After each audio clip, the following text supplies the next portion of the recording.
Ang ingay-ingay mo? O siya, sige. Oo, may bago ako. May bago akong boyfriend. Mayaman siya, may narating sa buhay, profesional, at higit sa lahat, may pagmamayabang ko. Yun ba? Yun ba ang gusto mo marinig, ha? O ayan, sinabi ko na, kaya tantanan mo na ako. Pag siya ay pagyayabang mo? Paano ako? Hindi ko na pala dapat itanong kasi alam ko na. Kasi siya mayaman habang ako mahirap lang. Siya profesional at nakatapos sa pag-aaral. Habang ako, construction worker lang. Siya pwede mong ipagyabang samantalang ako ikinahihiya mo. Ang sakit mo namang mahalin, Jillian. Ano, pera-pera na lang? Kasi kung ganun lang naman ang labanan, talong-talo na ako. Taon 2010. Iloilo. Abala sa pagre-review si Jillian nang dumating ang kanyang inang si Rowena. Bit-bit ang bill ng kuryente habang walang tigil sa pagmumura. Sinabayan pa ng malakas na ulan na mas lalong nakadagdag sa ingay ng paligid. Napabuntong hininga na lamang ang babae at nagpamewang na hinarap ang ina na noon ay basang-basa na. Nay, ano na naman ang problema nyo? Huwag nyo sabihing natalo na naman kayo sa bingo. Nako, tigil-tigilan nyo na yung pagsusugal nyo, hindi na yan maganda. Oo, talo nga ako, pero hindi naman yun ang pinoproblema ko. Ano? Tsaka, alam nyo ba, Nay, para kayong lamok, malayo pa lang pero ang ingay-ingay nyo na. Sino ba naman ang hindi mag-iingay at mabubwisit kung ganito ang bubungad sa akin?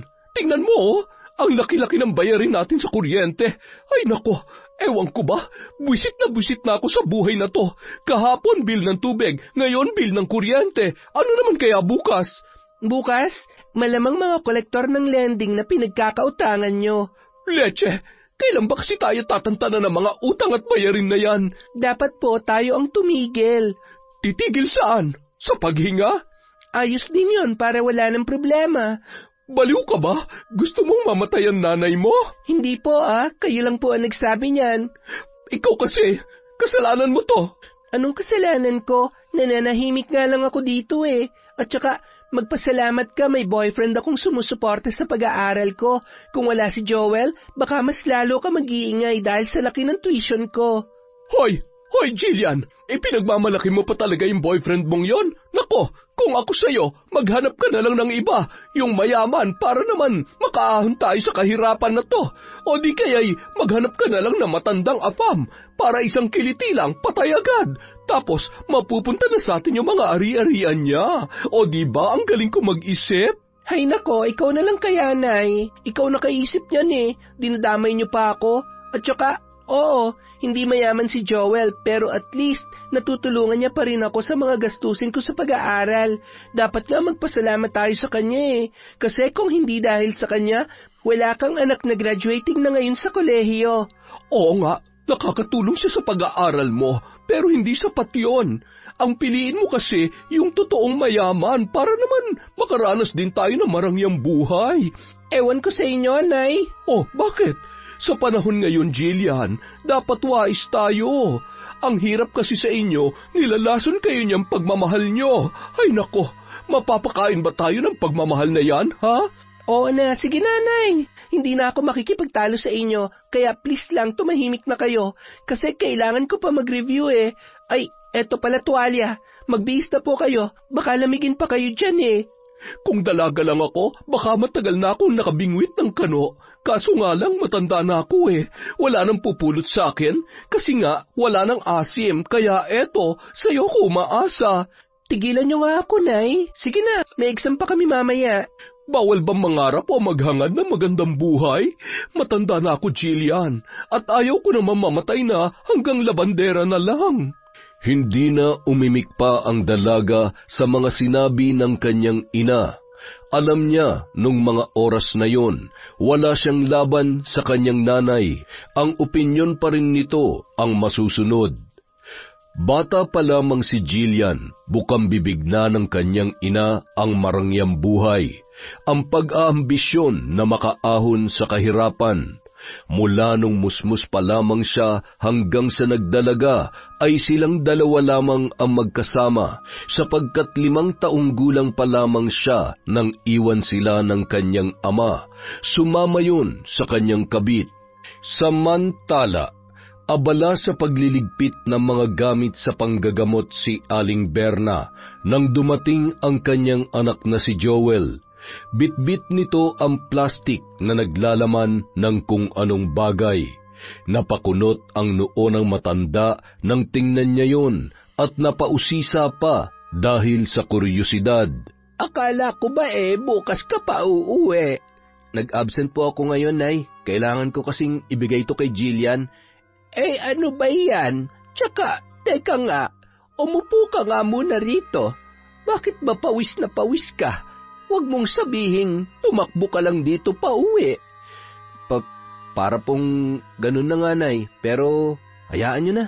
Ayos lang po ako. Tinitipid mo na naman ang sarili mo para lamang sa girlfriend mong yan. Bukod pa roon, hindi ba't pinagsabihan na kita na huwag mong ibigay ang lahat? Magtira ka naman sa sarili mo. At saka, hindi pa naman kayo mag-asawa. Paano na lang kung magbago pa ang isip niyang si Jillian? Abay, kawawa kapag nagkaganon, anak. Hindi po yan. Malaki po ang tiwala ako sa kanya. At higit sa lahat, mahal na mahal po ako nun. Kaya wag po kayong mag-alala. Ang akin lang naman, wag mong pababayaan ang sarili mo para lamang sa babaeng yon. Ayaw ko lang na masaktan ka. Alam ko naman po yun, Nay. Kaya wag po kayong mag-alala sa akin. Siguruhin mo lamang, anak. Ay, oo nga pala. Ano nga pala yung dala mo? Bagong sapatos po para kay Jillian. Bagong sapatos na naman. Nasan ba yung binili mo sa kanya nung nakaraang buwan?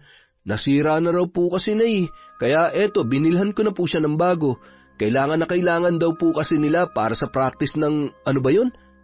Basta, practice para maging teacher na talaga. Hindi ko na talaga gusto yung mga pinagagagawa mo, Joel. Ikaw pa nagbabayad sa tuition fee niya, nagbibigay ng baon, at pati ba naman mga damit ay ikaw pa rin. Ang swerte naman talaga ng babaeng yan, na pag-aaral mo siya ng kolehiyo, habang ikaw hindi man lang nakapagtapos kahit high school. Mahal ko siya, Nay. Gagawin ko po ang lahat para sa kanya. Ayos lang naman sa akin ang pakikipagrelasyon mo sa kanya. Walang problema yon. Pero sana naman, maghinay-hinay ka rin. Opo, Nay. Siya nga pala. Alis po muna ako. Ibibigay ko lang po ito sa kanya. Hindi ka man lamang ba magbibihis? Hindi, Nanay. Saglit lang naman po ako. Iaabot ko lang to sa kanya. Sige na po, maiwan ko na po kayo. O siya, sige anak. Mag-iingat ka. Nagmamadaling sumakay si Joel ng tricycle habang bitbit pa rin sa kaliwang kamay ang plastik na naglalaman ng bagong sapatos. Ilang ulit niya rin tiningnan ang cellphone na walang tigil sa pagtunog dahil sa paulit-ulit na pagtawag ni Jillian. Hindi yun sinagot ng lalaki, bagkus ay itinuon na lamang niya ang atensyon sa daan. Nang matanaw niya na ang babae, ay agad siyang bumaba at nilapitan yon. Bakit ba ang tagal mo? Kanina pa ako naghihintay dito Kainis ka naman At saka, bakit hindi mo sinasagot yung mga tawag ko? Sorry na, babe. Umuwi pa kasi ako sa amin, dala yung mga gamit ko galing barracks. Para naman pagpunta ko rito, wala na akong gaanong bitbitin. Sana naman maintindihan mo yun. Sorry na talaga. Nakakatampo rin naman kasi, baby. Bukod pa ron, nakakainip din kayo maghintay. Pero ayos lang, sige na, okay na tayo. Pasensya na talaga, babe, ha? Hindi na mauulit yon. Oo nga pala, ito na yung allowance mo. Pang 2 linggo yan, ha?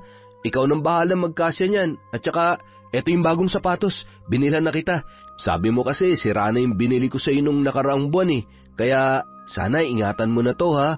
Para naman umabot pa sa graduation mo. Hala, thank you, babe, ha? I love you. Mahal na mahal din kita, Jillian.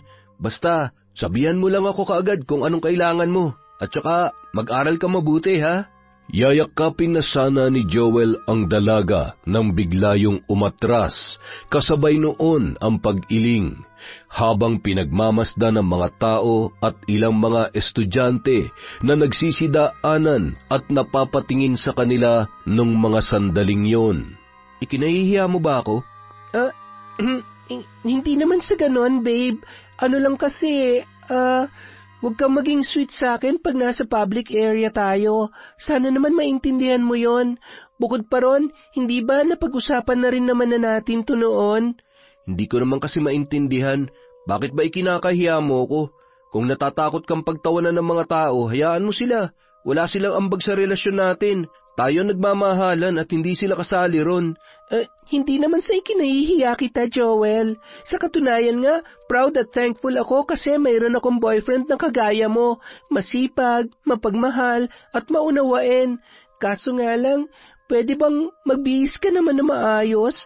Yung tao naman tingnan, yung malinis at hindi ganyan na butas-butas ang suot oh. Kagaya niyang tsinelas mo, tingnan mo, hindi pa magkaparehas. Pasensya ka na, babe ha. Nagmamadali kasi ako sa pagpunta rito eh. Ayos lang. Sa susunod pala na mag-aabot ka sa akin ng pera, dun na lang sa amin ha. O di kaya dun sa may hardware. Basta malayo sa university namin. Huwag mo sana mamasamain yon, babe ha. Para rin kasi yun sa kabutihan mo. Ayaw ko lang na pagtawanan ka ng iba. Ayos lang yon, naiintindihan ko naman. Sige na, pumasok ka na. Baka maliit ka pa eh. Hinila ni Jillian si Joel sa lugar kung saan walang gaanong tao ang dumaraan at saka mabilisang hinalikan sa pisngi ang lalaki. Huwag ka na magtampo sa akin, okay? I love you, babe. Ingat ka. Mag-text ka sa akin pag nakauwi ka na, ha? I love you too. Pabuntong hininga na tinalikuran ni Jillian si Joel na nung sandaling yon ay nakangiti na. Sa kaloob-looban ng babae ay ikinahihiya niya ang kanyang nobyo dahil sa ito ay hamak na construction worker lamang. Hindi niya naman gustong maramdaman yun, ngunit nadadala na rin siya dulot ng mga reaksyon at opinyon ng mga tao sa kanyang paligid. Ayaw niya namang ipaalam kay Joel na naiilang siya sa tuwing pinagtitinginan sila ng mga tao dahil malaki pa rin ang utang na loob niya dito. Ang lalaki ang dahilan kung bakit nakakapag-aral siya ng kolehiyo, ang gumagastos sa lahat ng mga pangangailangan niya, sa pag-aaral man o personal na buhay. 4th year high school siya noon nang magkakilala sila ni Joel at naging magkasintahan. Isa sa katangian ng lalaki na hinahangaan niya ay ang pagiging masipag at positibo sa buhay. 5 taon ang agwat nila sa isa't isa, ngunit hindi yun hadlang sa kanilang relasyon, sapagkat palaging sinasabayan ni Joel si Jillian sa mga trip nito sa kahit anumang bagay. Sa mga lumipas na araw, sa tuwing magbibigay ng pera si Joel kay Jillian ay palaging sa bahay na ng babae sila nagkikita, at minsan naman ay lumalabas din sila kapag mayroon pang oras. Nakakapagod ang araw nito Walang hiya. Naubos ko yung kita ko sa buong araw na paglalaba dun sa Tong-its kanina. Ano ba naman yan, Nay? Inuubos niyo ang pera niyo sa mga hindi makabuluhang bagay. Hindi ba't sinabihan ko na kayo na itigil niyo na yung pagiging addict niyo sa sugal? Anong hindi makabuluhan? Minsan nananalo rin naman ako Malas lang talaga ang araw na to. Malas man o swerte, sinasayang niyo lang ang perang pinaghirapan niyo. Ang ingay mo naman. Hayaan mo na, minsan lang naman ako maglaro Ay, siya nga pala, may pera ka pa ba dyan? Hay nako. Alam ko nang sasabihin nyo, Nay. Manghihiram na naman kayo para may ipambayad sa lending nyo bukas. Tama ba ako? Ayos lang ba? Huwag ka mag-alala, babayaran din naman kita. Allowance ko to, Nay, hanggang sa susunod na linggo. Nahihirapan nga akong pagkasyahin lalo na't medyo maliit lang yung bigay sa akin ni Joel. Magkano na lang ba meron sa iyo dyan? Mahigit 1,000 na lang kasi nagastos ko na yung 1,000 ng isang araw. Tawagan mo na lang si Joel. Sabihin mo may agad-agaran kayong bayarin. Sige na, wala kasi tayong pambayad bukas sa lending Ano, gusto mo ba na makulong ako? Siyempre ayaw ko naman makulong kayo pero, Nay, hindi kaya ng konsensya ko na gawin yun kay Joel. Anong gagawin ko? Magtatago. Hirami mo na lang muna itong 1,000 at kapag kumita ka na, bayaran mo na lang ako kaagad. Ay sus, papayag din naman pala, pinatagal-tagal mo pa. Alangan naman tawagan ko si Joel, nakakahiya na sa kanya. Nagmumukha na talaga akong pera nito eh. Hindi ka aasenso sa buhay kapag pinairal mo pa yung konsensya mo, Jillian. Sa panahon ngayon at sitwasyon natin, dapat alam natin kung paano dumiskarte. Ibang diskarte naman yung gusto nyo eh. At saka, totoo naman na nahihiya na ako kay Joel.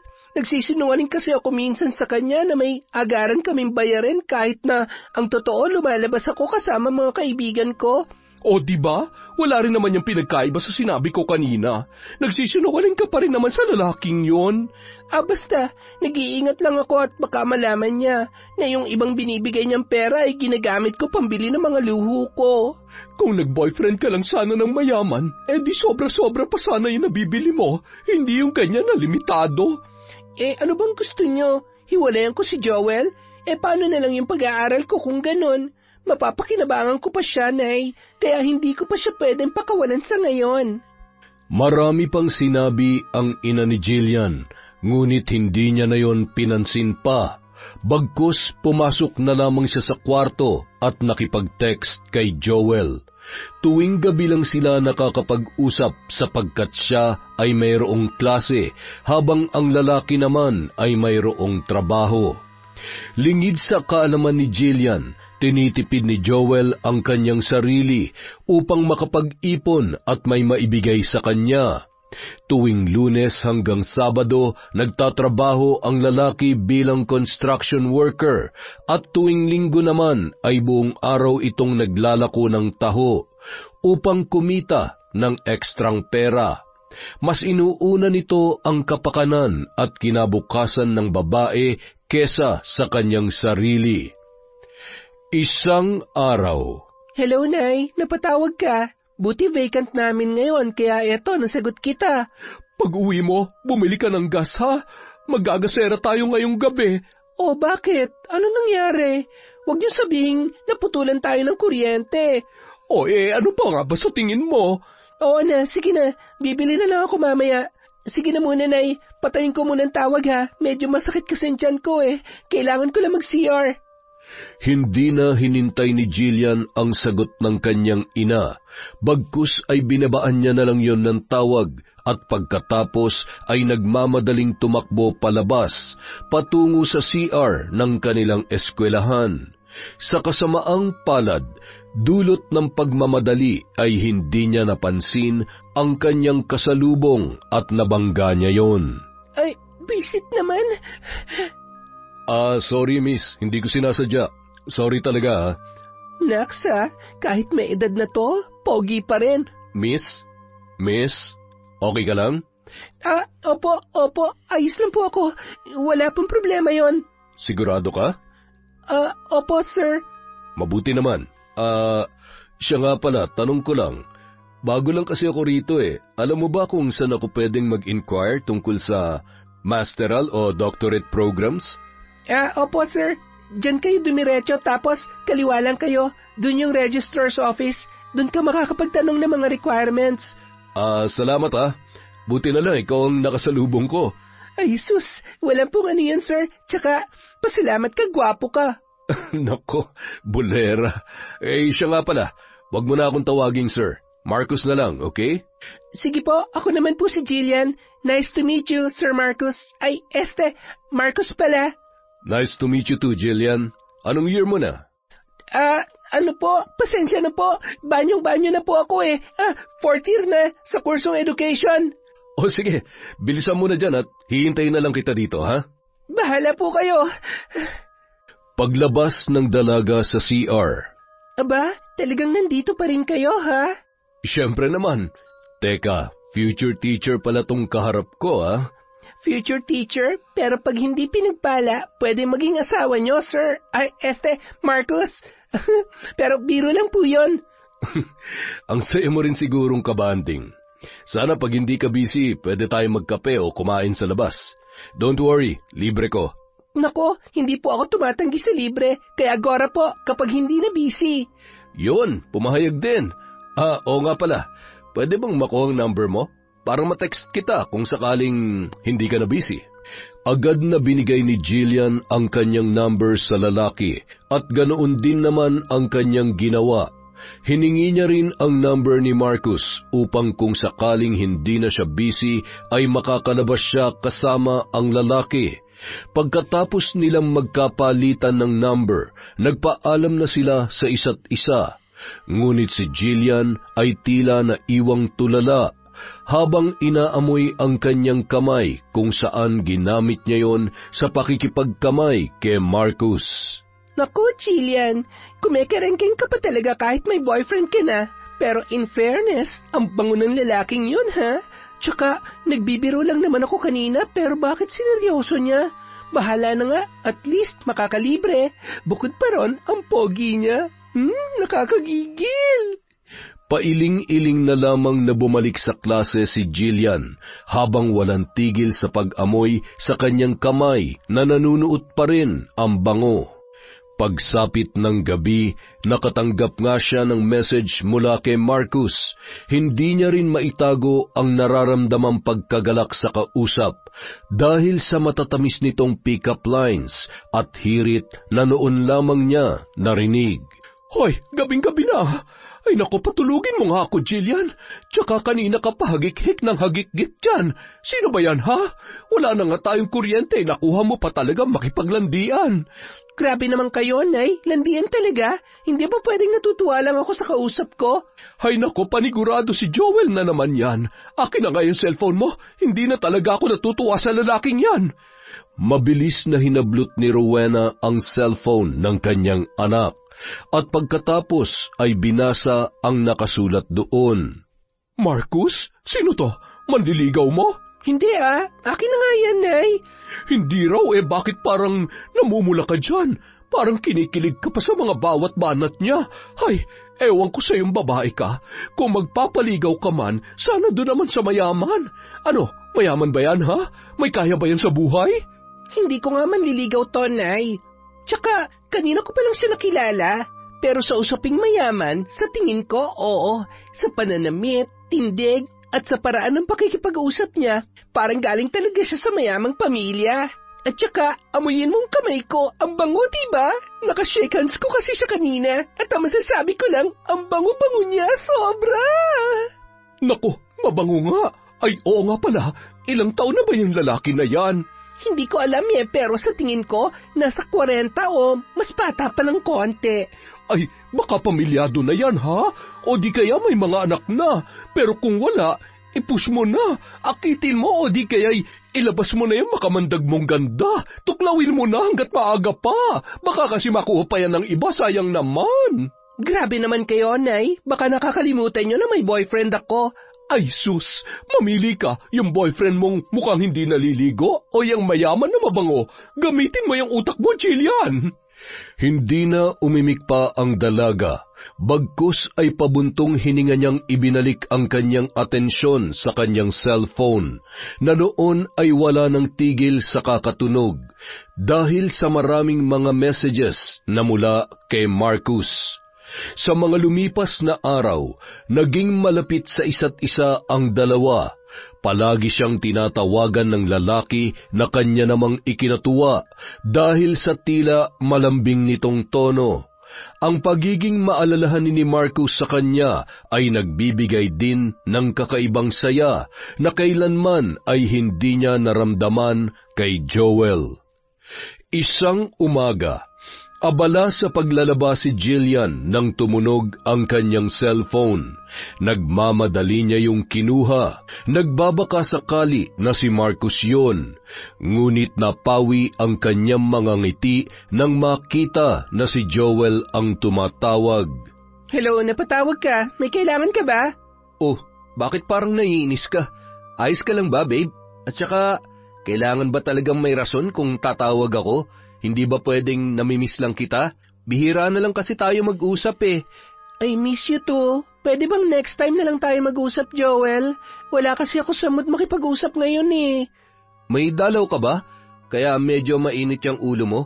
Hula ko, yun ang rason, no? Oo, unang araw. Pasensya na talaga. Ayos lang. Sige na, magpahinga ka na. I love you, babe. At saka, miss na kita.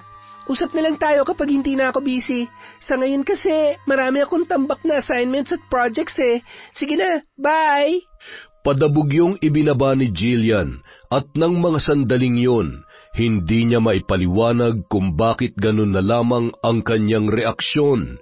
Tila nawala na rin ang pagkasabik niya tuwing nakakausap ang kanyang nobyo. Pagkadismaya rin ang kanyang naramdaman dahil ang inaasahan niyang tumawag ay si Marcus, hindi si Joel na kanyang boyfriend. Napahilamos na lamang ang babae ng muka at bagsak ang mga balikat na binalikan ang mga labahin. Ano ka ba, Jillian? Ang sama mo. Baka nakakalimutan mong malaki ang utang na loob mo kay Joel. Siya nagpapaaral sa'yo, remember? Pero, naguguluhan na ako. Sinong kausap mo dyan? Para kang sinapian na. Nagsasalita ka na lang na mag-isa. Nako, umayos-ayos ka, Jillian. Wala akong anak na baliw. San kayo galing? At saka, para rin kayong naliligaw na espiritu. Bigla-bigla na lang sumusulpot at nawawala. Hanip din ah. Baka ako yung espiritong sumanib sa'yo. Baka nga, pero san ba talaga kayo galing? Ang aga-aga nyo kasing nawala kanina. Diyan lang sa tabi-tabi, naghahanap ng mapagkakakitaan. Tumango na lamang si Jillian bilang pagsang-ayon, kahit na ang totoo ay alam niyang galing yon sa pagsusugal. Samantala, nitong mga nakaraan, napapansin ko palagi kang malungkot at hindi mapakali. May problema ka ba, Joel? Wala lang ho, Tonay. Medyo pagod lang po siguro ako. Abay, sino ba naman ang hindi mapapagod? Tingnan mo nga, Lunes hanggang Sabado nagtatrabaho ka bilang construction worker at tuwing Linggo naman ay nagtitinda ka ng taho. Kailangan pong kumita na eh. Alam niyo naman po yung rason, di ba? Ay, ewan ko sa yung bata ka. Kung ako lang ang masusunod, hindi na kita pagtatrabahuhin. Kaya naman kitang buhayin. Kahit papaano'y kumikita naman ako sa panggagamot ko. Hayaan niyo na po, malapit na rin graduate si Jillian. At kung makakapasa na siya sa board exam, doon ako titigil sa pagtatrabaho. Yun naman ho yung pinag-usapan namin eh. Siguraduhin niya kamo na magtatapos siya at makakahanap agad ng trabaho para naman masuklian niya yung mga sakripisyo mo sa kanya. Nitong mga nagdaang araw nga po, Nay, abala siya sa pagre-review eh. Sobrang busy niya po. Bihira ko na lamang siya makausap, pero naiintindihan ko naman na kailangan niyang unahin ang pag-aaral niya. Yun ang importante at proud na proud po ako sa kanya kasi nagsisipag siya na makatapos. Hindi niya lang ginagawa yun para sa sarili niya, kundi para sa aming dalawa, para sa hinaharap namin, at para sa bubuuin naming pamilya. Siguraduhin mong pag-aaral talaga ang inaatupag ng babaeng yan. Ay nako, kung hindi, lagot siya sa akin. Huwag niyong sabihin na babarangin niyo siya, tulad nung ginawa niyo sa kabit ni tatay noon. Kung maglolo ko siya, abay bakit hindi? Matagal ko nang tinalikuran ng barang, pero kung kinakailangan, malamang ay balikan ko ang nakasanayan kong yon. Huwag niyo na pong gamitin yon, Nay. Masama po yun. Tsaka ano ba naman kayo? Hindi ako lolokohin ni Jillian. May tiwala ako sa kanya at ganun din siya sa akin. Mahal na mahal namin ang isa't isa. Kaya kung ako sa inyo, tigil-tigilan niyo ng pag-iisip ng negatibong bagay. Yang pagmamahal na yan, wala yan kapag nadala at natukso ang isang tao. Hindi na nakipagtalo pa si Joel sa kanyang ina. Bagkus ay itinuon na lamang niya ang atensyon sa pagbibilang ng mga baryang kinita sa maghapon na paglalako ng taho. May tiwala naman siya sa kanyang girlfriend, ngunit ng mga oras na yon, hindi niya maiwasang makaramdam ng pangamba at takot kung sakaling maglukuman at iwan siya ng babae. Aminado siya sa kanyang sarili na nalulungkot at nangungulila siya kay Jillian dahil sa bihira na lamang silang makapag-usap at kung sakali mang tumawag siya ay may pagkakataon pa na nauuwi lamang yon sa pag-aaway. Gustuhin man niyang bisitahin ang babae ay hindi niya magawa dulot ng pagkaabala sa trabaho at kawalan ng oras. Nagkikita naman sila minsan, ngunit yun lamang ay para magabot ng pera para magamit nito sa kanyang pag-aaral. Isang araw, 7:00 na ng gabi natapos ang klase ni Jillian. Nagmamadali siyang lumabas ng classroom ng sandaling yun dahil nag-aalala siya na baka wala ng jeep na namamasada papunta sa kanilang lugar. Nasa may pintuan pa lamang siya ng classroom ay napahinto ang dalaga dahil sa bulto ng lalaki na dahan-dahang lumalapit sa kanya habang nakangiti. "Akin na yung mga gamit mo. Ako na magdadala." Marcus, anong ginagawa mo rito? "Ano pa ba? Di sinusundo ka. Bawal ba?" Hindi, ayos lang naman. Nagulat lang talaga ako na makita ka rito. Simula ngayon, masanay ka na. Siya nga pala, ihatid kita sa inyo. Pero before that, kain muna tayo sa labas. Ayos lang ba sa iyon?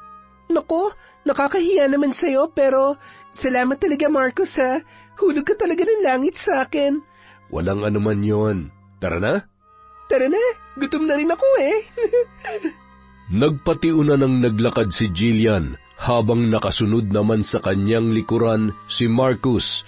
Bit-bit nito ang ilan sa mga gamit at bag ng dalaga. Nang makalabas ng eskwelahang yon ay agad na iginiya ng lalaki si Jillian papunta sa kanyang sasakyan. "Oh, napahinto ka. May problema ba? Dali na, sakay na." Ano kasi? "Ano yon? Bakit?" Wala, never mind. Pagkasakay ni Jillian sa kotse ay hindi niya maiwasang mamangha dahil yon ang pinakaunang beses na nakasakay siya sa ganoon kaganda at kasosyal na kotse. Hindi naman niya maalis-alis ang paningin kay Marcus sapagkat ang maganda nitong ayos at forma ay tila hinihigop ang kanyang atensyon. Mas lalo pang nangibabaw ang kanyang pagkamangha nang dalhin siya ng lalaki sa isang mamahaling restaurant na kailanman ay hindi niya naranasan kay Joel. Dahil sa tuwing lumalabas siya kasama ang boyfriend, ay palaging sa tabi-tabi lang sila kumakain o sa mga mumurahin na karinderya. "Kanina ka patahimik ka. May problema ba? Tsaka hindi mo pa ginagalaw yung pagkain mo. Ayaw mo ba ng ganyan? May allergy ka ba? Pwede naman natin palitan. Sabihin mo lang." Wala. Sorry.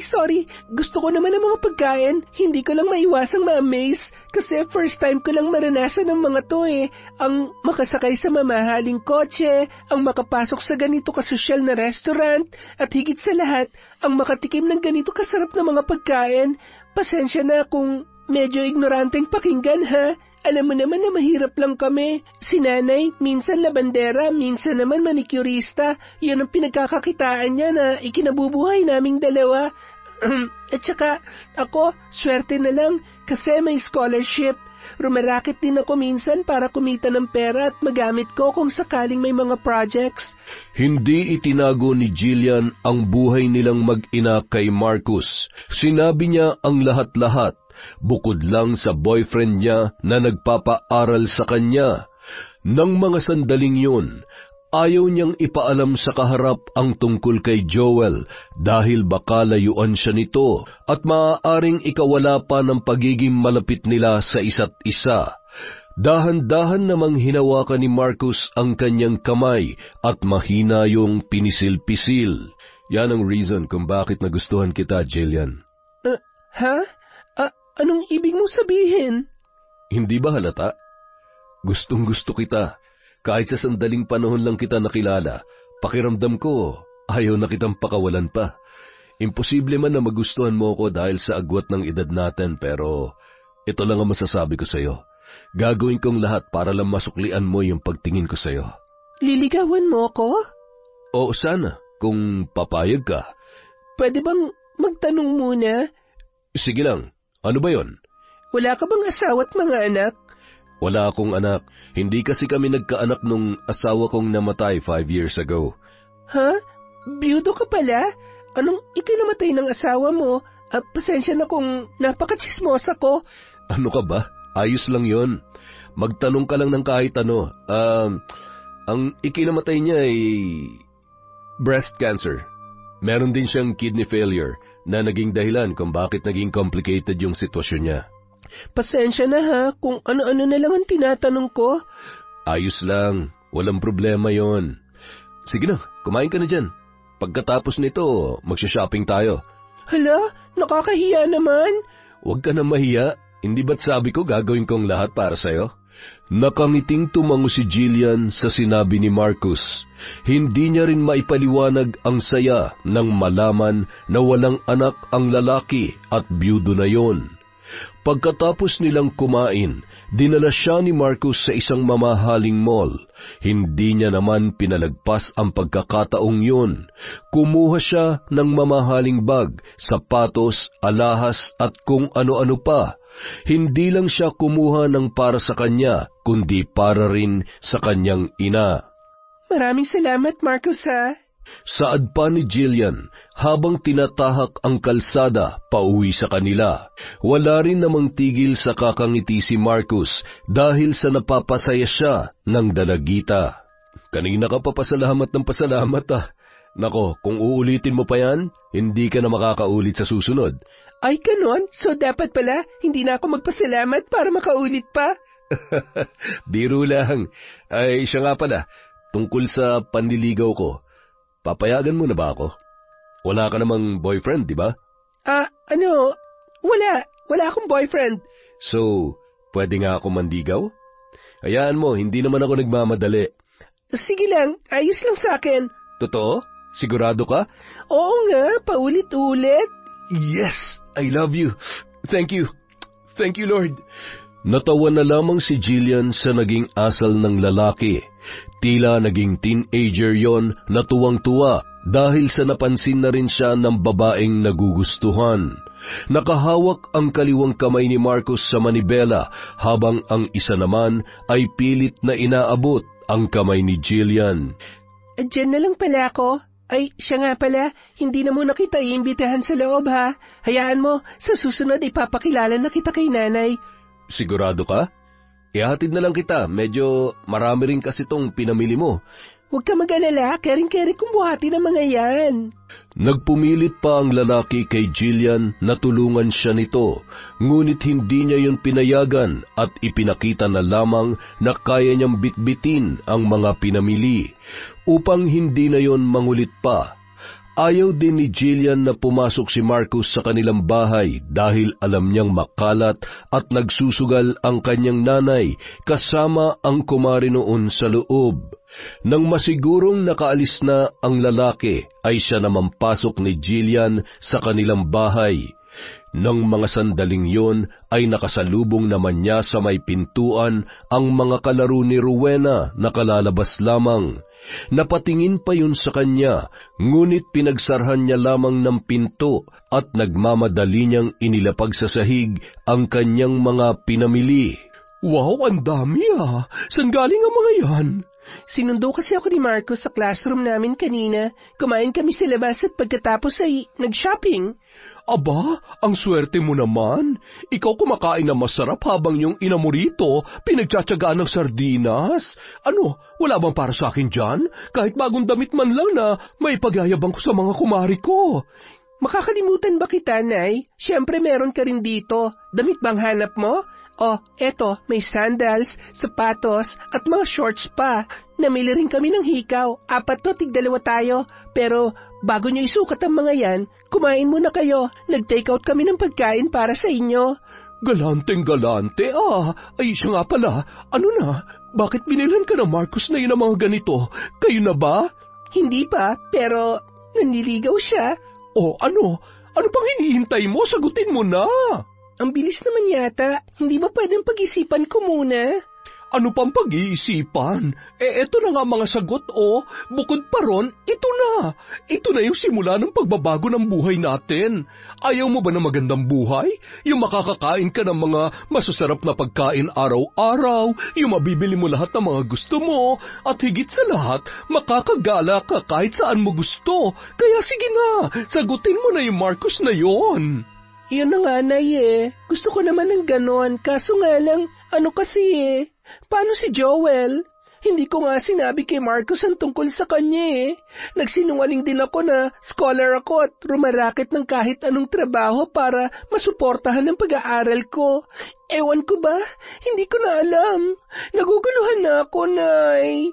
Anong naguguluhan? Klarong-klaro na nga kung sino yung dapat mong piliin eh. Hiwalayan mo na kasi yung Joel na yon. Hindi naman kayo bagay nun. Sa katunayan nga, nagmumukha lang siyang kulangot kapag katabi mo eh. At saka wala siyang panama kay Marcus, no? Tigilan niyo na nga yung panlalait sa kanya. Kahit saan tingnan, nakakatulong naman si Joel sa akin kahit papano. Ang dami niya na rin nagastos para sa pag-aaral ko. Ano ka ba? Kusang loob naman niyang ginawa yon. Hindi mo naman hiningi sa kanya na pag-aralin kanya. At saka, kasalanan mo bang bida-bida siya sa buhay mo para lang magkatuluyan kayo? Kung gusto mo, bayaran mo na lang kapag mayaman ka na. Tutal mukhang tiba-tiba ka naman dyan sa magiging asawa mo eh. Asawa agad? Oo, dun din naman ang punta noon, di ba? Kaya wag mo nang patagalin at baka maagaw pa ng iba. At saka kapag si Marcus na napangasawa mo, hindi mo na kailangan mag-aral o magtrabaho kasi magbubuhay prinsesa ka na. Tapos kapag nangyari yon, syempre kasama ako. Alam nga naman, pababayaan mo ko, di ba? Kung nasan ka, dapat nandun din ako. Ay nako, makakaahon din tayo sa wakas sa lecheng kahirapan na to. Napakamot na lamang ng ulo si Jillian at saka pailing-iling na hinarap ang ina na noon ay abala na sa pagsusukat sa mga damit na pinamili nila ni Marcus. Sa mga lumipas na araw, hatid sundo na siya ng lalaki.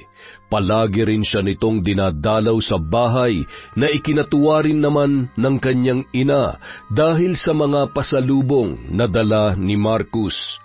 Sinagot niya na rin ito makalipas ang ilang linggo ng panliligaw. Hindi naman yon sinabi ni Jillian kay Joel hanggat maaari. Ayaw niya munang ipaalam ang balitang yon. Bukod sa nagbibigay pa rin yon ng pera, ay wala rin siyang lakas ng loob na aminin sa lalaki ang kanyang mga pinaggagawang kalokohan. Naghahanap pa ng tamang tiyempo ang babae upang ipagtapat kay Joel ang lahat at para mahiwalayan niya na yon. Isang araw. Oh, pormadong-pormado tayo ngayon ah. Saan ang lakad mo, Joel? Ano po kasi, Nay? Nahihiya ako? Anong nahihiya? Sabihin mo na kasi, saan ka ba pupunta? Fifth anniversary namin po ngayon ni Jillian. Plano ko sana na sorpresahin siya. Susunduin ko siya sa eskwelahan nila at kakain kami sa labas. Abay, akala ko naman ay may pupuntahan kang kasal sa pormahan mong yan. O siya, sige, mag-iingat ka ron. Sige po, Nay, alis na po ako. Paalam pa ni Joel sa ina, saka mabilis na lumabas at nagtawag ng tricycle. Habang nasa biyahe papuntang eskwelahan ni Jillian ay makailang ulit pa siyang naglagay ng pabango sa kanyang damit. Hanggat maaari ay gusto niyang maging presentable upang hindi na siya ikahiya ng kanyang kasintahan. Hindi niya rin maiwasan ang pagka-excited sapagkat matagal-tagal na rin mula noong sila ay huling magkita. Minsan kasi kapag dumadalaw siya sa bahay ni Jillian, palaging ang ina nitong si Rowena ang naaabutan niya. Palagi lang siyang tinatarayan ng babae at binibiro na may halong pangungutya at panlalait, na ipinagsasawalang bahala naman ang binata dahil ina pa rin yon ng kanyang pinakamamahal na girlfriend. Malapad ang ngiti ni Joel nang bumaba siya ng tricycle. Nagmamadaling naglakad sa may gate ng eskwelahan at matyagang hinintay ang kanyang kasintahan. Nakasuot siya ng sandaling yon ng checkered na long sleeve na pinarisan ng medyo kupas na pantalon. Nakasuksok naman sa bandang likuran ng kanyang bulsa ang isang rosas na pinitas niya pa sa bakuran ng kanilang kapitbahay.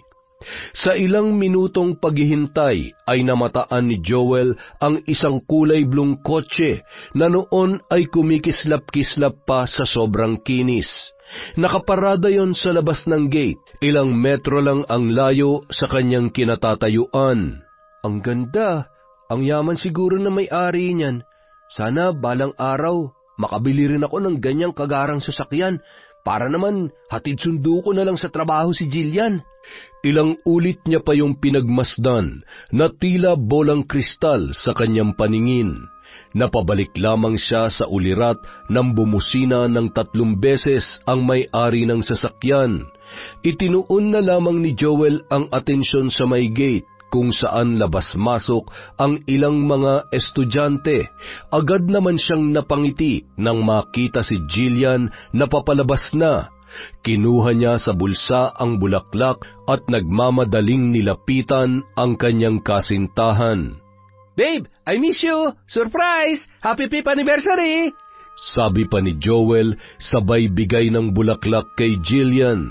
Ngunit biglang nanlaki ang mga mata ng babae, sakayon tumakbo papalayo sa kanya. Uy, babe! Jillian, ako to! Pwede ba bitawan mo ako? Sorry, hindi kita kilala. Mabilis na hinablot ng dalaga ang kanyang braso na noon ay hawak-hawak ni Joel. Nang makawala ang babae ay sakayon sumakay sa kulay blong sasakyan. Kinatok pa ni Joel ang sasakyan ng ilang ulit. Nagugulahan siya kung bakit ganoon na lamang ang reaksyon ng kanyang nobya. Jillian, babe! Kausapin mo ako! Sino siya, love? Bakit kanya sinusundan? At bakit kanya tinatawag na babe? Wala. Hindi ko siya kilala. At saka, baliw yata yan. Kahit sino-sino na lang nilalapitan yan. Ganun ba? Grabe naman pala. Oo nga pero hayaan mo na. Sinisira niya lang ang araw natin Tara na. Pagkatapos yung sabihin ni Jillian, pinaharurot na ni Marcus ang sasakyan. Hinabol pa yun ni Joel, ngunit nadapa lamang siya at muntikan pang masagasaan ng ilang mga sasakyan. Napahilamos ang lalaki sa kanyang muka at mangyak-ngyak na inaalala ang mga nangyari. Hindi siya makapaniwala na magpapanggap si Jillian na hindi siya nito kilala. Pinagpagan na lamang ni Joel ang sarili at nagmamadaling pumara ng jeep. Habang nasa biyahe, paulit-ulit naman niyang tinawagan si Jillian na noon ay nakapatay ang cellphone. Nang makarating siya sa bahay ng babae, ay nagmamadali siyang kumatok doon. Babe! Babe, nandiyan ka ba? Kausapin mo naman ako! Babe, parang awa mo na! Makailang beses niya pa yung kinatok at ilang minuto lamang ay iniluwa ng pintuan si Rowena na noon ay kagigising lamang. Ano ba, Joel? Tanghaling tapat na tutulog ang tao Storbo ka! Ano bang kailangan mo rito, ha? Mag-aabot ka ba ng pang-allowance ni Jillian? Akin na! Ako na magbibigay sa kanya! Nasaan po si Jillian? Ilabas niyo naman siya, Jillian! Jillian! Nandito ako! Kausapin mo naman ako, babe, Wala rito ang anak ko. Kahit halugugin mo pa ang buong bahay, wala kang makikita rito maski anino niya. Nasa eskwelahan pa siya ngayon. Kung gusto mo siyang kausapin, di maghintay ka. Galing po ako sa school nila pero iniwan niya po ako. Sumakay po siya dun sa kulay asul na kotse. Pakisabi naman po sa akin kung nasaan siya ngayon, Ay sus, nakipag-date pa yun sa manliligaw niya. Boyfriend niya pala. Ay, hala, sorry na dulas ako. Ha? Boyfriend? Sino pong tinutukoy niyo? Pinaglololoko niyo ba ako? Ilabas niyo ang anak niyo ngayon din. Jillian! Jillian, lumabas ka dyan! Wala nga rito si Jillian. Paulit-ulit ka naman Hindi ako naniniwala sa inyo. Di halugugin mo tong bahay. Ay nako, sinasabi mo ba na sinungaling ako? Hindi na lamang pinansin ni Joel ang mga sinasabi ng babae. Bagkus ay nilibot niya ang buong bahay. Hinalughog niya ang bawat sulok. Ngunit ni anino ni Jillian ay hindi niya nahagilap. Ang ginawa na lamang niya ng sandaling yun ay ang maghintay sa labas. Paulit-ulit niya ring tiningnan ang kalsada, nagbabaka sakali na mamataan ulit ang sasakyan na sinakyan ni Jillian nung siya ay iwan nito. 3 oras din siya naghintay doon. Uuwi na lamang sana siya at babalik na lamang kinabukasan, ngunit ilang hakbang pa lamang ay nakita niya na si Jillian. Naglalakad lamang ang kanyang kasintahan, bitbit ang maraming paper bag. Ngiting-ngiti pa yon, pero nang makita si Joel ay agad yun napangiwi at tila nangangambang ihakbang ang mga paa. Takot man ay lakas loob na nilapitan ni Jillian ang lalaki na noon ay walang emosyon na nakatingin sa kanya. Hindi mo pa rin ba ako kilala, ha? Bakit ginawa mo yun kanina? Sagutin mo ako, Jillian. Dahil ba ikinakahiya mo pa rin ako? O sadyang may bago ka na? O mas tamang sabihin na niloloko mo lang ako? Ano bang pinagsasabi mo dyan? Hindi kita maintindihan. Nakainom ka ba? Huwag mo nang itanggi. Nakikiusap ako. Tsaka, teka, saan galing yung mga yan? Sa lalaki mo ba? Magsabi ka na ng totoo. Ang ingay-ingay mo? O siya, sige. Oo, may bago ako. May bago akong boyfriend. Mayaman siya, may narating sa buhay, profesional, at higit sa lahat, may pagmamayabang ko. Yun ba? Yun ba ang gusto mo marinig, ha? O ayan, sinabi ko na. Kaya tantanan mo na ako. Pag siya ay pagyayabang mo? Paano ako? Hindi ko na pala dapat itanong kasi alam ko na. Kasi siya mayaman habang ako mahirap lang. Siya profesional at nakatapos sa pag-aaral. Habang ako, construction worker lang. Siya pwede mong ipagyabang samantalang ako ikinahihiya mo. Ang sakit mo namang mahalin, Jillian. Ano, pera-pera na lang? Kasi kung ganun lang naman ang labanan, talong-talo na ako. Ayoko na. Sorry, Joel. Ayaw mo na? Ganun na lang? Yun lang ang sasabihin mo tapos tatalikuran mo na ako? Pagkatapos ng lahat ng sakripisyo ko, iiwan mo na lang ako? Pinagkatiwalaan kita. Mas pinahalagahan pa kita kesa sa sarili ko. Tapos ganito ang isusukli mo sa akin? Oo na. Thank you sa pagpapaaral mo sa akin. Huwag ka mag-alala. Babayaran din kita sa mga nagastos mo sa akin. Hindi to tungkol sa mga nagastos ko, Jillian. Hindi ako nanunumbat kung yun ang dating sayo. Tungkol to sa 5 taon na relasyon natin na parang binaliwala mo lang. Ano, wala lang ba talaga sa iyon? Pasensya na talaga, pero ayaw ko na. Sana maintindihan mo ako. Paano ko maiintindihan? Parang basura mo na lang tinatapon ng relasyon natin. Ayos lang naman sa akin na makipaghiwalay ka kasi pagod ka na. Pero sa sitwasyon natin ngayon, iba Nagloko ka. Yun ang hinding-hindi ko maiintindihan at matatanggap. Ay nako, sa totoo lang sumasakit ng ulo ko sa'yo. Sige, para mas maintindihan mo. Hindi na kita mahal at ayaw ko na sa'yo. Ano, gets mo na? Hindi ko gustong saktan ka, Joel, pero ang kulit-kulit mo Alam mo ba kung ano nararamdaman ko ngayon? Pakiramdam ko ang liit-liit ko, ang baba-baba ko. Kasi ganito lang ako. Wala akong narating sa buhay. Hindi ko na nga pinapansin yung pagmamalit sa akin ng mga tao Pero yung pinaramdam mo sa akin ngayon, sobrang nakakapanliit sa sarili. Pwede ba tumahimik ka? Naririnig ka ng mga kapitbahay namin. Nakakahiya ka. Saan ka banda nahihiya? Sa panloloko mo sa akin? O dahil totoong mga sinasabi ko? Sinabi nang umalis ka na Huwag mo akong talikuran. Hindi pa tayo tapos, Jillian. Hoy! Bakit mo sinisigawan ang anak ko? Walang hiya ka talagang lalaki ka. Ako pa po ang walang hiya. Bawal ba ako magsalita? Tsaka, hindi ko sinisigawan ang anak nyo. Ginigising ko lang. Para po kasing nakatulog na Aba, hoy! Tumigil ka na! Umalis ka na rito! Huwag mo nang buwisitin ang araw namin! Bakit? Dahil ba sa construction worker lang ako? At hindi ko mabibigyan ng magandang buhay ang anak nyo? Mga manggagamit! Ang sama nyo! Nakakarindi na yung boses mo. Tingnan mo nga yung pananamit mo. Sa tingin mo bagay ang ganyan sa anak ko? Naka-checkered ka pa talaga? Nagmumukha kang zebra na naligaw dito. Ay, hindi pala. Kalabaw dapat kasi ang itim-itim mo. Hindi kayo bagay ng anak ko. Kaya buti pa umalis ka na rito. Yung mga nagastos mo sa kanya, kayang-kaya niyang bayaran yon. Pagkatapos yun sabihin ni Rowena, ay mabilis niyang hinablot ang kanyang anak, na nung mga sandaling yon ay parang wala na sa sarili. Iniwan nila si Joel na tila batang inagawan ng laruan dahil sa walang tigil nitong pag-iyak. habang tinatawag ng paulit-ulit ang pangalan ni Jillian. Ilang oras din siya sa labas ng bahay ng mag-ina, nagbabaka sakali na pagbubuksan siyang muli. Ngunit kahit anong pagmamakaawa niya ay hindi na siya hinarap ni Jillian, kung kaya't nagpunta na lamang siya sa mga kaibigan niya doon at nakipag-inuman. Kinagabihan, bumalik siya sa bahay ni na Jillian.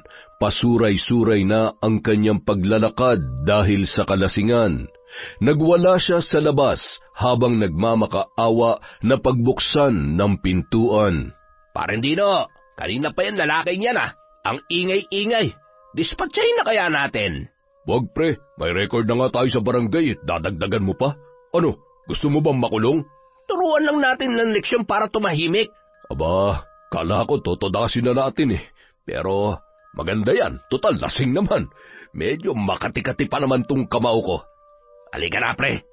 Mabilis na nilapitan ng dalawang tambay si Joel, na noon ay nagsusuka na dahil sa dami ng alak na nainom. Jillian, parawa mo na.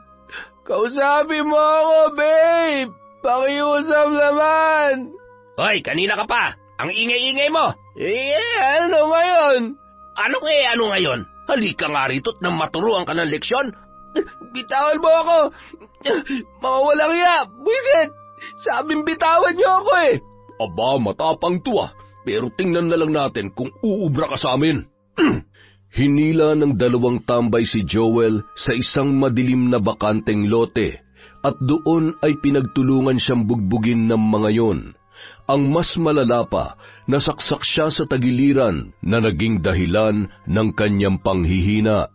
Pagkatapos gawin yon sa kanya, ay humahalakhak pa siyang iniwan ng dalawang lalaki na halatang nakainom din.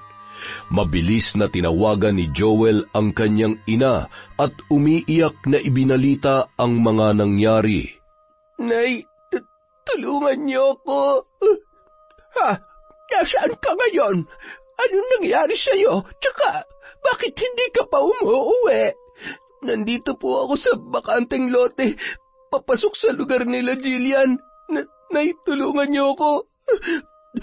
Parang awa niyo na po. Ang sakit-sakit na po kasi. Ano ang masakit?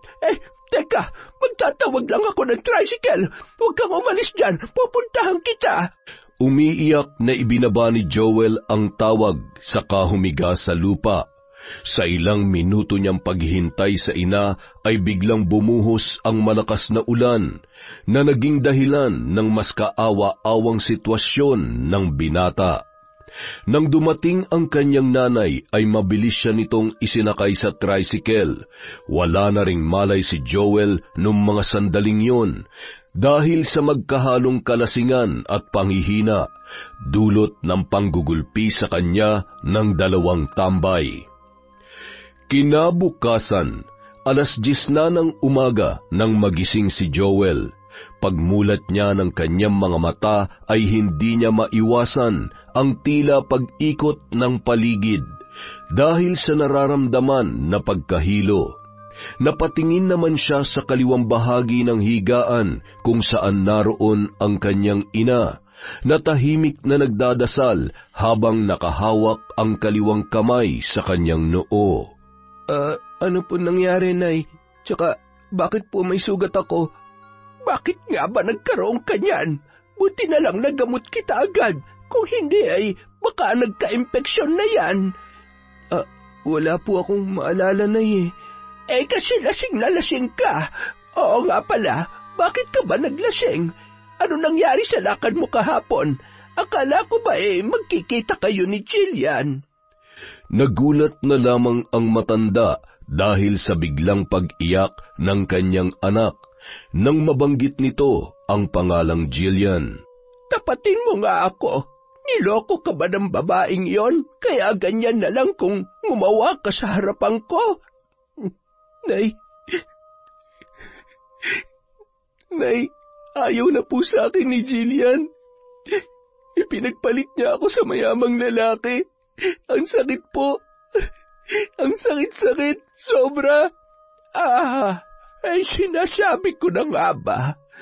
Nay, pagod na po ako. Ayaw ko na po.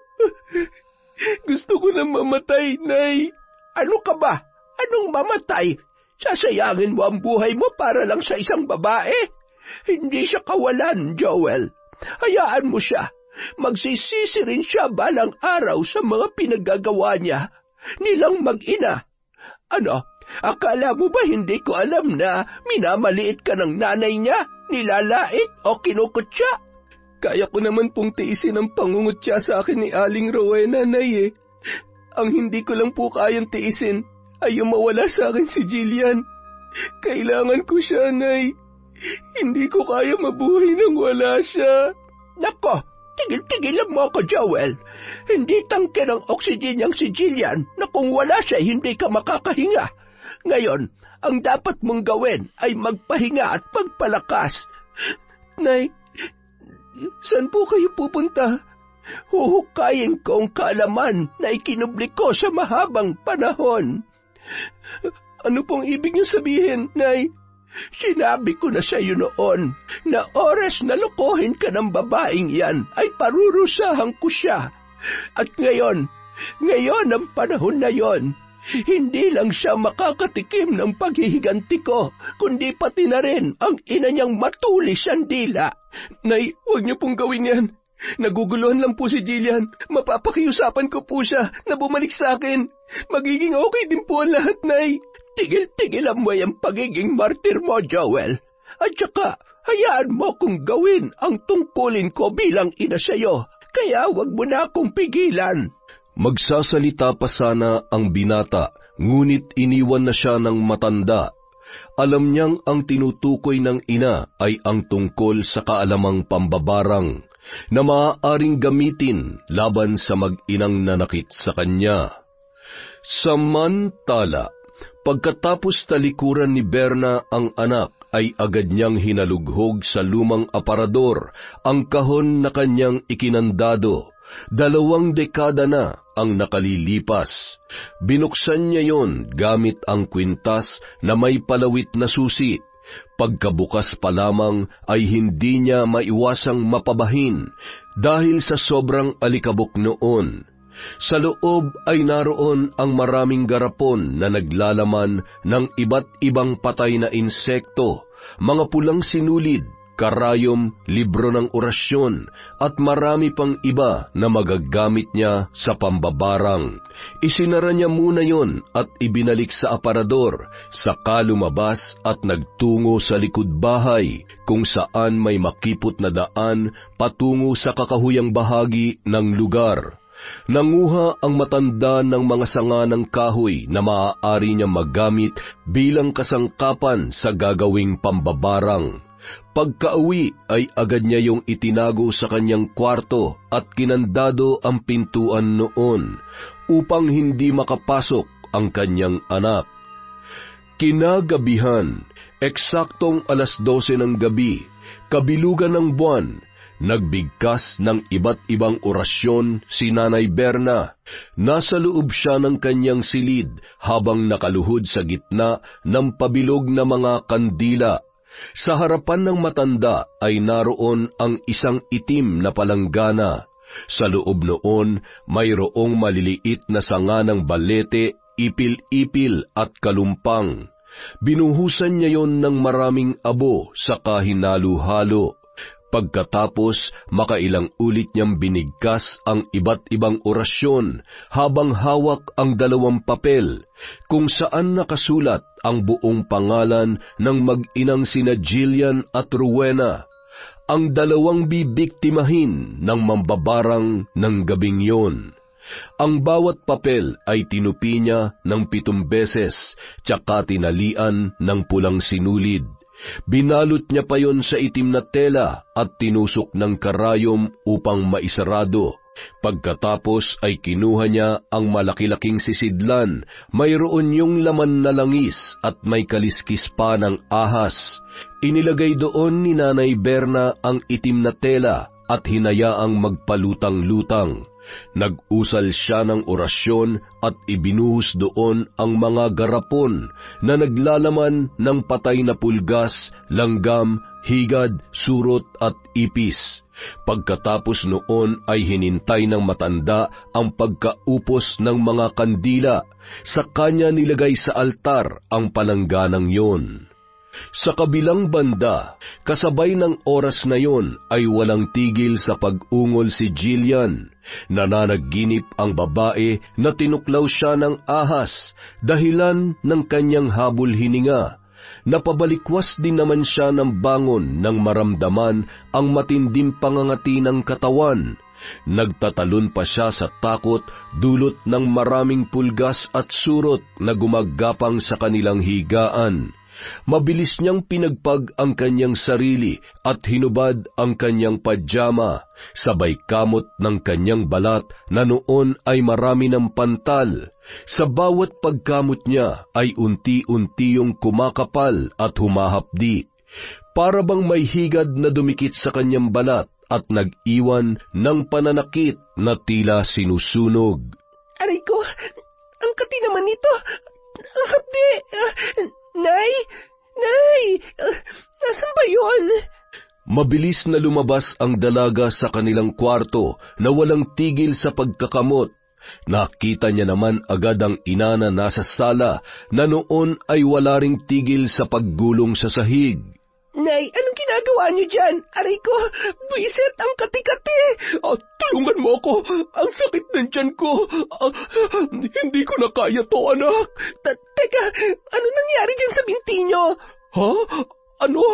Bakit? Aray, ano bang meron? Tanong pa ni Rowena kay Jillian, sabay tingin sa kanyang binti na noon ay nagsisiputukan na ang tila pigsa na tumubo doon. Naglabas yon ng nana na may mabahong amoy. Ano ba nangyayari sa akin? Tsaka itong pananakit ng tiyan ko. Grabe, anak. Hindi ko na kaya. Marami pa sanang sasabihin si Rowena, ngunit bumulwak sa kanyang bibig ang itim na likido na kung susuriing mabuti ay may mga halong maliliit na langgam at ipis na gumapang sa kanyang katawan. Hindi na alam ni Jillian ang gagawin dahil ng sandaling yon ay hindi niya na rin maipaliwanag ang paninikip ng dibdib. Ilang minuto siyang nakatayo roon habang tinitingnan ang kalunos-lunos na sitwasyon ng kanyang ina. Ang sakit ng sikmura ko. Buisit, ano pa bang tinatayo-tayo mo dyan? Tulungan mo ako, Jillian. Aray, ano pong gagawin ko? Tumawag ka ng ambulansya o di kaya tawagan mo si Marcus. Humingi ka ng tulong. Basta, ikaw na ang bahala. Bilisan mo. 3:00 pa lang po na madaling araw. Makakaistorbo po tayo. Napahilamos na lamang ng muka ang dalaga habang tinitingnan ang inang namimilipit sa sakit na noon ay pumuputok na ang labi. Nagmamadali siyang pumasok sa kwarto at hinalughog ang kanyang mga gamit. Nang makita niya ang kanyang cellphone, ay agad niyang tinawagan si Marcus. Ilang ulit niya pa yung tinawagan dahil sa hindi yun sumasagot. Jillian, napatawag ka. Sorry kung matagal kong nasagot. May problema ba? Hello, Marcus. Pasensya na talaga sa istorbo ha, pero pwede mo ba kaming puntahan ni nanay ngayon dito sa bahay? Kailangan namin ng tulong mo. Ngayon na? Teka lang. O siya, sige, papunta na ako. Please, bilisan mo. Pagkatapos yun sabihin ni Jillian, agad na bumulwak sa kanyang bibig ang itim at mapait na likido. Sumirit din sa kanyang ilong ang tila nana na may halong mga surot. Dahil sa takot, mabilis siyang lumabas at nagpagulong-gulong din sa sahig katulad ng kanyang ina. Ilang minuto ang lumipas ay nakarating na rin si Marcus sa bahay ni Rowena. Kasama ng lalaki ang kanyang driver na noon ay inaantok pa dahil sa maagang paggising sa kanya ng kanyang amo. Nagulat pa ang dalawang lalaki nang makita ang sitwasyon ni Rowena at Jillian na nung mga sandaling yon ay parang mga lantang gulay na tanging mata na lamang ang naigagalaw. Mas lalo pang nagulat si Marcus nang makita ang kanyang kasintahan na walang suot na kahit anumang saplot sa katawan. Ang balat ng babae ay tila nalalapnos na at nakakadiri. Nagmamadaling dinala ni Marcus sina Jillian at Rowena sa ospital. Pagkarating doon ay agad na inasikaso ng mga doktor ang dalawa. Ginawa nila ang lahat para mailigtas ang mag-ina. Sa paglipas ng mga araw, unti-unti na ring gumaling sina Rowena at Jillian, maliban na lang sa kanilang balat na nangangati pa rin, at may maliliit pang natitirang mga pantal mula ulo hanggang sa kaduluduluhan ng kanilang mga paa. Maraming salamat, Marcus.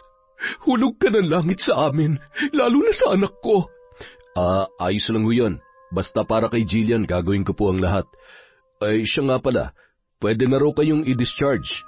Bibigyan na lang daw kayo ng reseta para makabili tayo ng ointment at gamot para dyan sa allergy ninyo. Paano ang bill namin dito sa ospital? Ako na ang bahala ron. Tsaka, mas makabubuti siguro na dun muna kayo sa bahay ko tumuloy para mas mapadali ang paggaling ninyo. Meron akong maids doon na mag-aasikaso sa inyo. Sana okay lang yon, Madam Rowena. Sinabi ko rin po to kay Jillian kagabi. Ayos lang naman daw sa kanya, kaya sana ganun din po sa inyo. Ano? Sigurado ka ba? Ang laki-laki na naitulong mo sa amin, Marcus. Nakakahiya naman, pero ayos na ayos lamang sa akin.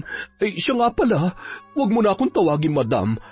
Nanay na lang para mas magandang pakinggan. Sige po, Nanay. Hindi ako sanay kasi hindi naman gaanong magkalayo ang agot ng edad natin. Sige na ho, pupuntahan ko muna si Jillian sa kabilang kwarto.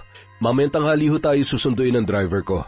Matapos yun sabihin ni Marcus, agad na siyang lumabas doon at pinuntahan si Jillian, na noon ay abala sa pagkamot sa balat na tinutubuan ng butlig.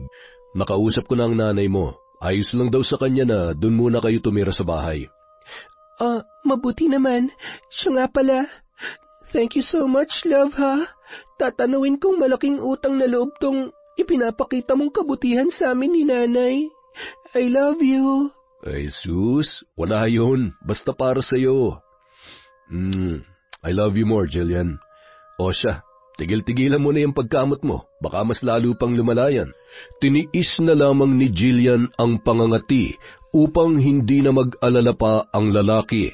Pagdating ng tanghali, sinundo na sila ng driver ni Marcus at hinatid na sa bahay. Welcome ho sa bahay ko. Huwag kayo mahihiya, ha? Ituring niyo tong sarili niyong bahay. Feel at home. Aba, ang laki-laki naman ng mansyon mo, Marcus. Nakakahiyang umapak sa makinis niyong sahig para lang kasi kaming langaw na dumapo rito. Ay, ano po ba kayo? Okay lang po yan. Siya nga pala, maiwan ko muna kayo. Sa kwarto muna ako, may aasikasuhin lang ako saglit. Huwag kayong mag-alala, nandyan naman ang mga maid. Sila na huwag bahala sa inyo. Love, sa kwarto muna ako, ha? Sige lang, love. Salamat, ha? Nang iwan sila ng lalaki, ay agad na siniko ni Rowena si Jillian, na nung mga sandaling yon ay abala sa pagtingin-tingin sa buong mansyon. Bakit, Nay? Kita mo na? Ang laki, di ba? Buti talaga nakabingwit ka ng lalaking katulad ni Marcus. Kung wala siya, baka pinagpesta na ulit tayo ngayon ng mga surot sa bahay na hindi ko alam kung saan ang galing. Hindi kasi kayo marunong maglinis, kaya ayun, pinamugaran na tayo ng mga surot at pulgas. Wow, ha? Ako pa talagang pinagsabihan mo niyan? Hindi ba't ikaw ang anak? Ang ingay nyo naman, Nay. Kaya pumutok yung labi nyo Dahil napakataratitat nyo. Totoo naman, ha? Ay, ewan ko sa inyo. Kung si Joel ang pinili mo, tsak patay na tayo ngayon. O di kaya mabubulok na tayo sa ospital dahil walang pambayad sa bill. Tumahimik na nga lang kayo, Nay. Baka marinig pa kayo ni Marcus. Oo na, eto na nga. Sa bahay ni Marcus muna tumira ang mag-ina. Maganda ang kanilang pananatili roon, ngunit sa mga lumipas na araw ay unti-unti namang lumala ang butlig nila sa katawan. Halos makaubos na rin sila ng 2 bote ng gamot, pero tila hindi yun umeepekto. Isang araw. Tao po! Tao po! Ay, Sir Marcos, magandang umaga po. Buti may lumabas na rin. Ito na po pala yung mga gulay na inangkat ninyo. Oh, Manong Arturo, kanina pa po ba kayo dyan? Pasok muna kayo. Kukunin ko lang yung bayad. Pasensya na po talaga kung natagalan, ha? May emergency kasi sa loob eh. Sa katunayan po, hindi na namin alam ang gagawin namin. Maaari ko hubang malaman ang nangyari, sir? Baka sakaling may maitulong ako. Ano ho kasi, yung girlfriend ko tsaka yung nanay niya, nagsusuka ng itim na likido at ang mas malala pa, may halong buhay na ipis. Ay, ewan ko ba, gumaling na sila sa ospital pero bumalik na naman. Abay, hindi po normal yan, sir. Pwede ko po ba silang makita at masuri? Ay, sige po, hali po kayo. Tayo na dun sa loob. Agad na sinama ni Marcos ang matanda na nagngangalang Arturo sa kanilang kusina. Doon ay nadatnan nila ang mga maid na parang aligaga at wala sa sarili, habang tinitingnan sina Jillian at Rowena na walang tigil sa pagsusuka. Halos matuklap na rin ang kanilang balat dahil sa walang tigil nitong pagkamot, dulot ng pagkagat sa kanila ng mga surot na hindi nila alam kung saan nanggagaling. Anong tinitingin-tingin niyo dyan? Tulungan niyo kami! Marcos, dalhin mo na kami sa ospital! Nay, kumalma ka nga lang. Ano? Paano ko kakalma kung ganitong sitwasyon natin? Hindi nyo kailangan pumunta sa ospital. Base sa nakikita ko, hindi yan magagamot ng mga doktor. Ano? Hoy, matanda! Sino ka ba para magsabi ng ganyan, ha? Buisit, ang katikat eh! Ano pong ibig niyong sabihin, Mang Arturo? Barang. Nabarang sila. Base rin kasi sa nararamdaman ko, may mabigat na enerhiyang nakatali sa kanila. Anong barang? Baka naman nagmamarunong ka lang matanda ka. Eh di kung ayaw nyo maniwala, pumunta kayo sa ospital. Tingnan na lang natin kung gagaling kayo ron. Abay, hoy! Pinagbabantaan mo ba kami, ha? Buti pa dalhin nyo na lamang po sila sa kubo ko, Sir Marcos. Ako na po ang bahala sa kanila. Sigurado ho ba kayo, Mang Arturo? Pero kung gusto nilang gumaling, kailangan nilang maniwala. Matapos yun sabihin ng matanda, ay agad na yung umalis. Nagmamadali namang inalalayan ng mga katulong ang mag-ina, na noon ay tila wala na sa wisyo kung maglakad. Hindi man nagustuhan ni Marcos ang ugaling ipinapakita ni Rowena, ay tinulungan niya pa rin yun, para sa kapakanan ng kanyang kasintahan. Nang makarating sa kubo ni Mang Arturo, ay agad na inihiga ang dalawa sa banig na nakalatag sa sahig. Binasa ng matanda ng langis ang bawang, saka ipinahid sa buong katawan ng mag-ina, na noon ay walang tigil sa pag-ungol dulot ng hapding nararamdaman. Nilagyan din ng asin ang kanilang mga tiyan, ulo at dibdib upang maitaboy ang kamalasan. Mabisa yon bilang pangtunaw sa isinasagawang sumpa ng kung sino mang mambabarang. Pagkatapos noon, nagpausok naman si Mang Arturo ng insenso sa kamahinang nag-orasyon. Kasunod noon ay maingat niyang kinuha ang 2 itlog at itinapat sa noo ng pasyente. Dahan-dahan niyang iginulong ang itlog sa ulo, dibdib at tiyan habang bumubulong ng orasyon, at sa pag-ikot ng itlog, wari bang hinihigop nito ang bigat ng sumpa na bumabalot sa katawan ng mag-ina. Pagkaraan ng ilang minuto, inilabas ng matanda ang 2 baso ng tubig at marahang binasag ang itlog doon. Pagkahulog ng laman sa tubig, unti-unting lumitaw ang kakaibang hugis at mga bula, parang mga anino ng lason at sumpa na nailipat mula sa katawan ng pasyente papunta sa loob ng itlog. Ang barang ay nabali na. Sa susunod na mga araw, magiging maayos na ang inyong pakiramdam.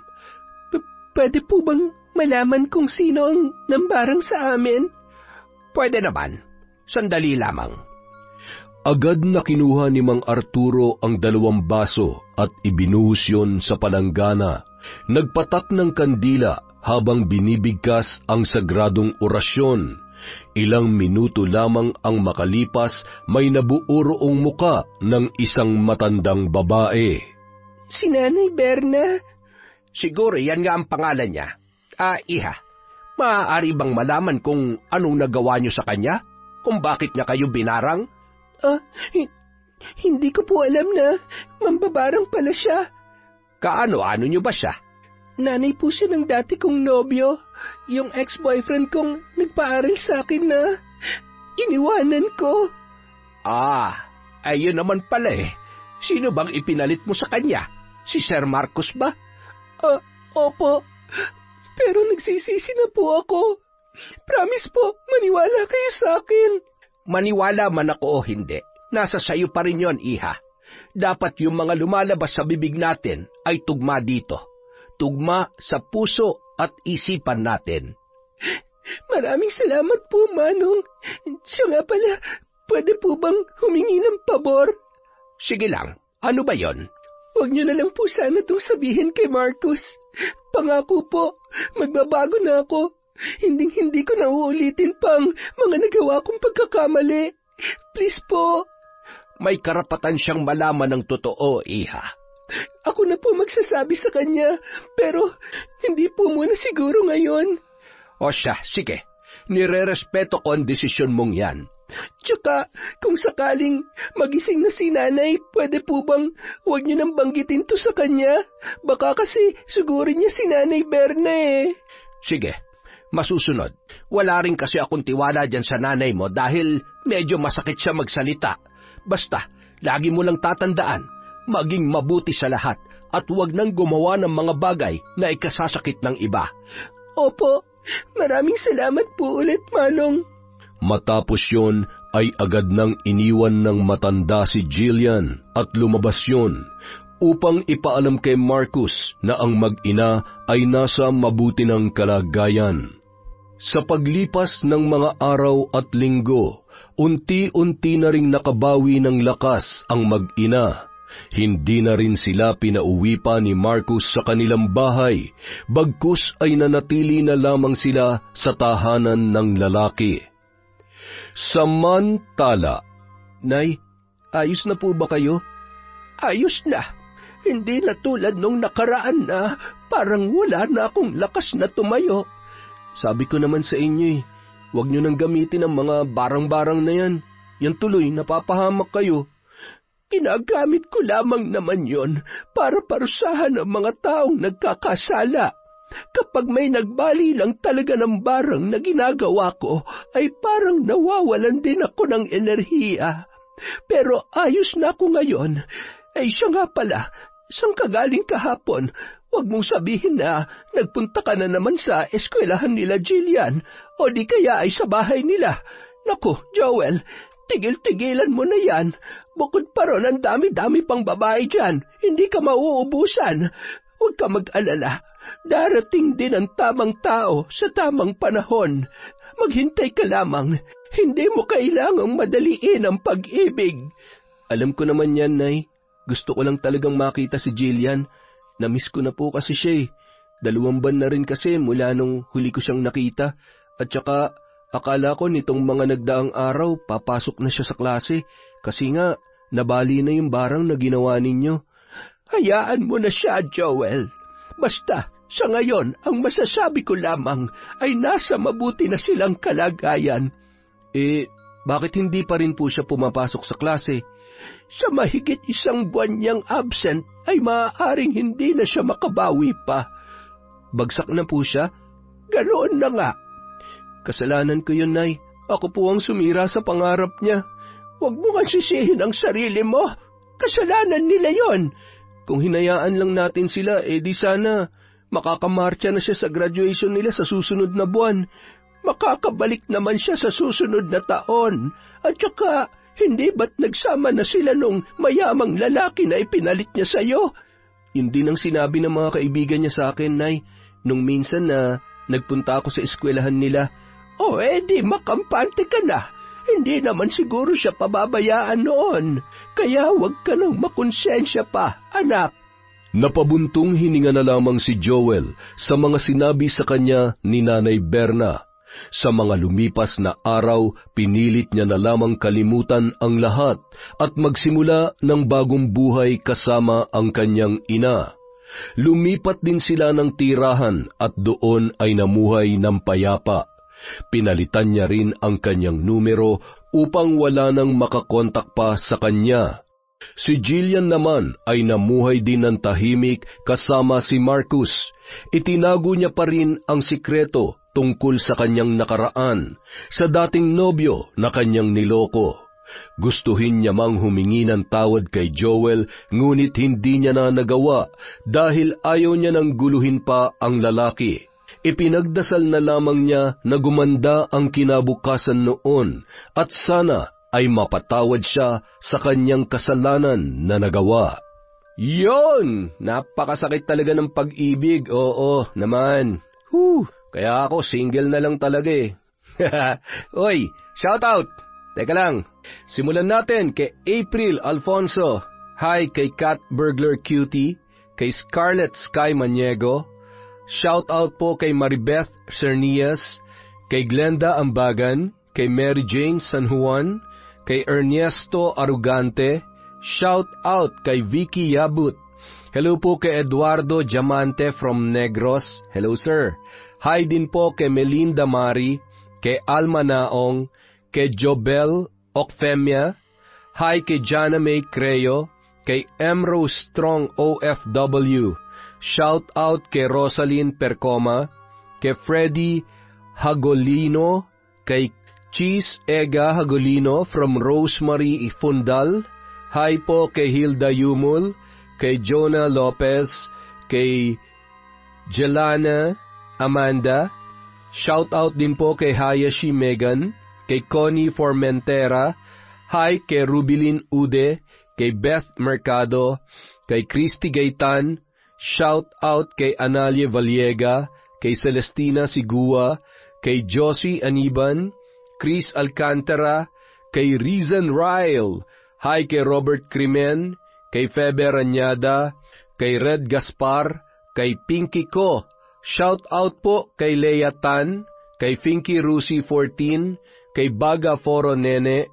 Shout out kay Susana Liobrera, kay Manisan Mamot Mapadtaya, Milrose Galvez, kay Nanette Carson, kay Toka Life World Reposter.